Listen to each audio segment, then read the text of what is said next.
آپ کی جانب آؤں گی. قانون کی حکمرانی کی طرف اشارہ کیا ہے راشد صاحب نے, اور آپ جب مشکل میں ہیں تو سوالات اٹھتے ہیں, جب آپ آسانی میں ہیں تو تب کوئی سوال نہیں اٹھتا.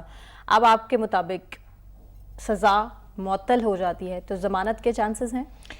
دیکھیے بات میرا نہیں خیال کہ جب آسانی ہے تو فیصلہ ٹھیک ہے اور جب مشکل ہے تو فیصلہ غلط ہے. راشد صاحب خود بھی جانتے ہوں گے, میں سینئر وکلا نے جو کسی پارٹی سے کوئی مطلب منسلک نہیں بھی ہیں, کانسٹیٹیوشنل لائرز ہیں, سب نے ان فیصلوں کی بہت کڑی تنقید کی ہے. سوالات اٹھائیں اس پر. سوالات کے علاوہ جی آپ نے دیکھا ہے کہ جو ہمارے پرانے چیف جسٹس تھے انہوں نے بھی کہا ہے کہ اس کا قانون سے دور دور کوئی تعلق نہیں ہے. ہاں جی, کیونکہ ان کے خلاف ایویڈنس نہیں لایا گیا. تو اب وہ جو چودھری صاحب ہیں وہ کوئی نون لیگ میں تو نہیں ہے نا جی, یا پھر سلمان راجہ ہو گئے, یا پھر یہ جو ان کے ہیں جے یو آئی کے سینئر کامران مرتضیٰ ہیں, پھر بہت سے ہیں, یہ اپنا بابر ستار ہیں.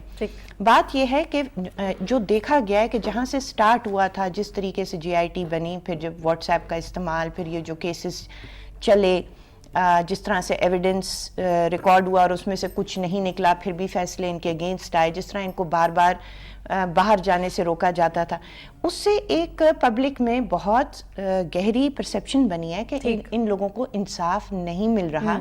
اور یہی وجہ ہے کہ لوگ, جیسے بخاری صاحب نے کہا, ان کا لیگل رائٹ تو ہے اور ان کو ملنی چاہیے ضمانت, ہر ایک کو ملتی ہے. یہ کون سے کوئی اس طرح کوئی قاتل, کوئی وہ کہ جی کوئی جس طرح خطرناک مجرم ہوتے ہیں, ایسی تو بات نہیں. وہ تو خود آئے ہیں گرفتاری دینے, ضمانت نہ دینے کا کوئی جواز نہیں بنتا. لیکن عوام میں یہ امید نہیں ہے کہ ان کو ضمانت دی جائے گی یا ان کو کسی بھی بینیفٹ آف ڈاؤٹ دیا جائے گا. اچھا, امکانات کتنے گل اگر بات کی جائے پرسنٹیج کے حوالے سے, تو آپ کو کیا؟ نہیں, پرسنٹیج تو میں کہہ نہیں سکتی. دیکھیں یہ جس طرح کے فیصلے آئے ہیں وہ اگر آپ ملک کے قانون اور آئین کی روشنی میں دیکھیں تو جو کچھ ہوا ہے